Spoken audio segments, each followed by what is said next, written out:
नमस्कार, आप देख रहे हैं द न्यूज़ 15 और मैं हूं आपके साथ मनीष कुमार सैनी। दिल्ली की यमुना नदी के वासुदेव घाट पर छठ पूजा को ध्यान में रखते हुए दिल्ली सरकार ने एक अनोखी पहल की है।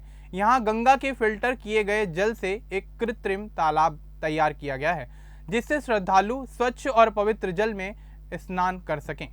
यह पहल राजधानी में जल संरक्षण, धार्मिक आस्था और पर्यटन को बढ़ावा देने के उद्देश्य से की गई है। मुख्यमंत्री रेखा गुप्ता ने इस परियोजना का उद्घाटन करते हुए इसे पर्यावरण संरक्षण की दिशा में ऐतिहासिक कदम बताया है। उन्होंने कहा कि सरकार का उद्देश्य केवल धार्मिक सुविधाएं बढ़ाना नहीं, बल्कि नागरिकों को स्वच्छता और पर्यावरण के प्रति जागरूकता पैदा करना भी है। मुख्यमंत्री रेखा गुप्ता ने आगे कहा कि यमुना को स्वच्छ बनाने के प्रयास जारी हैं, लेकिन तब तक श्रद्धालुओं को सुरक्षित विकल्प देना जरूरी है। यह तालाब न केवल स्वच्छ जल प्रदान करेगा, बल्कि प्रदूषित जल से होने वाली बीमारियों से भी बचाव करेगा।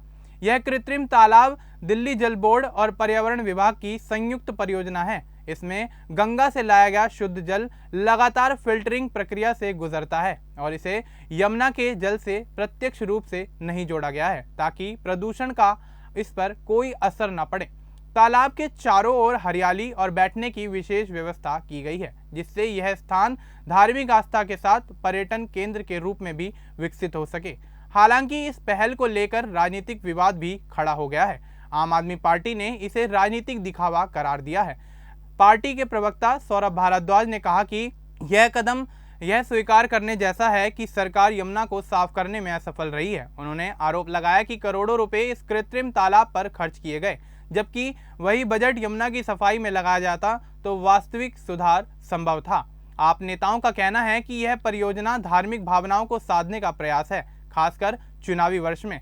पार्टी के वरिष्ठ नेता गोपाल राय ने कहा कि यमुना में आज भी सीवेज और औद्योगिक कचरा बहाया जा रहा है। गंगा का पानी लगातार तालाब बनाना समस्या का हल नहीं है, बल्कि उससे ध्यान हटाने की कोशिश की गई है।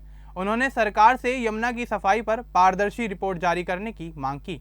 मुख्यमंत्री रेखा गुप्ता ने हालांकि इस आलोचना को खारिज करते हुए कहा कि भविष्य में ऐसे और तालाब दिल्ली के अन्य हिस्सों में भी बनाए जाएंगे, ताकि धार्मिक अवसरों पर लोगों को स्वच्छ जल उपलब्ध हो सके और पर्यावरण संरक्षण के प्रति जागरूकता बढ़ाई जा सके। इस तरह यमुना के वासुदेव घाट पर गंगा के जल से बना यह कृत्रिम तालाब न केवल श्रद्धालुओं के लिए स्वच्छता का प्रतीक है, बल्कि दिल्ली में जल प्रबंधन और धार्मिक पर्यटन के नए अध्याय की शुरुआत भी कर रहा है। यमुना के वासुदेव घाट पर गंगा के फिल्टर किए गए जल से बनाए गए कृत्रिम तालाब को लेकर सोशल मीडिया पर जबरदस्त बहस छिड़ी हुई है। कुछ लोग इसे दिल्ली सरकार की स्वच्छता और आस्था के संगम वाली पहल बताते हुए सराहना करते नजर आ रहे हैं, तो वहीं कई इसे राजनीतिक दिखावा करार दे रहे हैं। फेसबुक और एक्स पर कई यूजर्स ने लिखा कि छठ पूजा जैसे पर्व पर श्रद्धालुओं को स्वच्छ जल में स्नान की सुविधा मिलना स्वागत योग्य कदम है। वहीं कुछ ने कहा कि अगर सरकार वास्तव में पर्यावरण को लेकर गंभीर होती तो यमुना की सफाई पर ध्यान देती, न कि गंगा का पानी लाकर कृत्रिम तालाब बनाती। कई पर्यावरण कार्यकर्ताओं ने वीडियो साझा कर कहा कि यह परियोजना स्थायी समाधान नहीं, बल्कि प्रतीकात्मक कदम है। कुछ यूजर्स ने व्यंग्य करते हुए कहा कि गंगा का पानी लाना आसान है, यमुना को साफ करना मुश्किल।